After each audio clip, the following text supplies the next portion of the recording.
Welcome to my YouTube channel learn easy with Amit. আজকে আমাদের topic automatic serial number.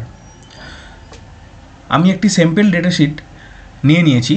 এই datasheet থেকে আমাকে ডিপার্টমেন্ট ওয়াইজ প্রিন্ট আউট দিতে হবে উইথ সিরিয়াল নাম্বার। বন্ধুরা, আমরা সবাই জানি automatic serial number drag down করলেই চলে আসে, বাট আমরা যদি ড্র্যাগ ডাউন করে সিরিয়াল নাম্বার করে ডিপার্টমেন্ট ওয়াইজ প্রিন্ট আউট করতে যাই তখন সিরিয়াল নাম্বার পরপর আসে না। এক্সাম্পলের জন্য আমরা দেখে নিই।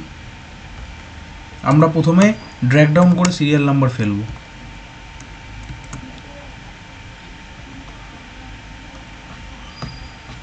দেখতে পাচ্ছেন সিরিয়াল নাম্বার অটোমেটিক পড়ে গেছে।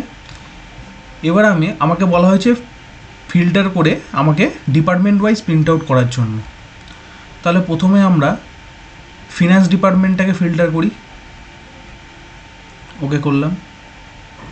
ফিনান্স ডিপার্টমেন্টটাকে ফিল্টার করার পরে আমরা দেখতে পাচ্ছি সিরিয়াল নাম্বারটা কিন্তু এখানে অটোমেটিক আসেনি। দেখুন কেমন হ্যাপাজার্ডলি এসছে, 2, তারপরে 6, তারপরে 11। এই সমস্যাটাকে এড়ানোর জন্যই আমরা এমন একটি ফর্মুলার মাধ্যমে সিরিয়াল নাম্বারটা ফেলবো যাতে সিরিয়াল নাম্বারটা অটোমেটিক্যালি চলে আসে। তাহলে প্রথমে আমরা এই যে সিরিয়াল নাম্বারটা ড্র্যাগ ডাউন করে দিয়েছি এটাকে ডিলিট করে নিচ্ছি।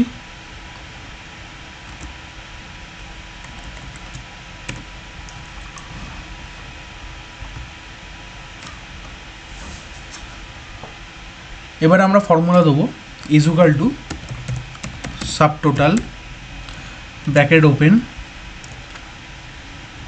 3 কমা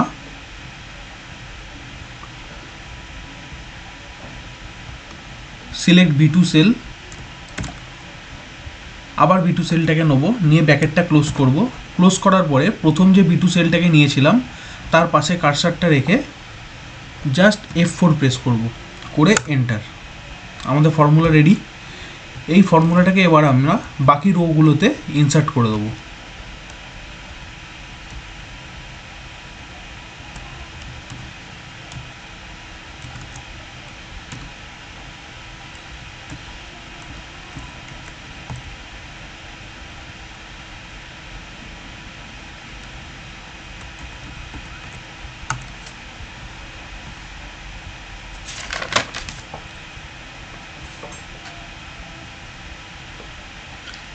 এবার আমরা ডিপার্টমেন্ট ওয়াইজ ফিল্টার করে প্রিন্ট আউট নেওয়ার চেষ্টা করি, দেখি ঠিকঠাক হয়েছে নাকি।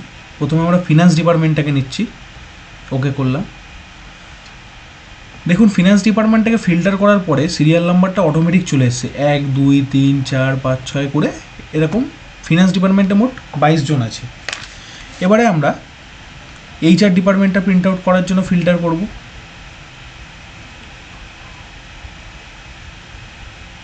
দেখুন এখানেও 25 জন আছে এবং সিরিয়াল নাম্বারটা পরপর চলে এসছে। সিমিলারলি IT দেখব। ITতেও দেখুন সিরিয়াল নাম্বারটা অটোমেটিক পড়ে গেছে। এবারে আমরা মার্কেটিংটা দেখব।